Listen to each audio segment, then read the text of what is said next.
Hey everyone, Mark here, and even though you see snow behind me, it's almost spring here in the Redfern food forest, and I want to answer the question that's on everyone's mind: when can I start planting my vegetables? Let's go.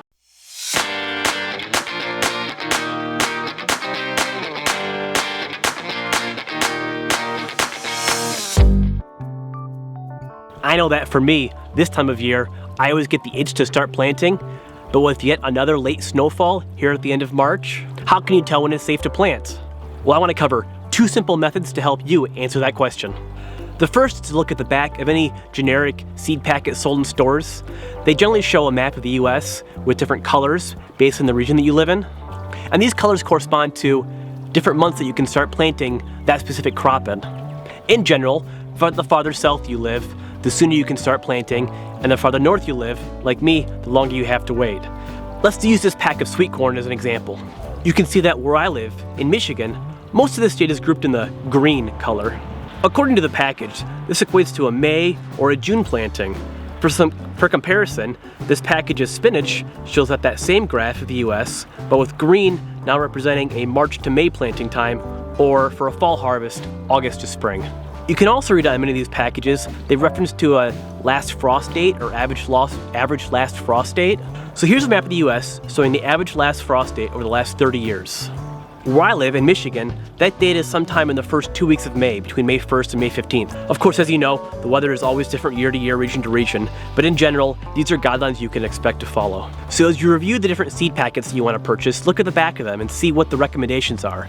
Some plants that are hardier, like kale and spinach, can be started right at that frost date or even earlier, 2, 4, perhaps even 6 weeks ahead of time. Other plants that are a little less forgiving might be tomatoes or corn, and they have to either be started inside and acclimated to the outdoors or planted in the ground weeks after the average last frost date. Another important piece of information on the back of most seed packets is how many days you can expect until that plant reaches a full maturity to harvest. For fast-growing crops like spinach, lettuces, or beans, it could be as little as 30 to 40, maybe 60 days. On the other hand, long-growing crops like pumpkins and melons can take 100, 120 days, or even more to reach that full harvest maturity date. What that means is not only is the average last frost date important, but the first expected frost date as well. This makes up your growing season. For example, where I'm in Michigan, let's say my expected last frost date for the year is May 4th, and my expected first frost date for the year is October 7th. That gives me, in an average year, 156 days for my growing season. Now, if I assume those first 30 days and those last 30 days of that growing season aren't really optimal and I only get some growth, that's closer to 100 days for my growing season. That means these long-growing plants, like pumpkins and melons, that take 100 days to grow, are kind of borderline as to whether or not they're going to ripen in time. That's why it can be important to have season extension options, like hoop houses, cold frames, greenhouses, or starting your seed indoors. And these are all options that I'm going to explore over the coming years here in the food forest. I really encourage you to start thinking about what you want to plant this year, whether it's in the food forest that you're starting, or just a vegetable garden, or maybe just some herbs in the windowsill, because really, spring is right around the corner, and for many of you, it might already be here.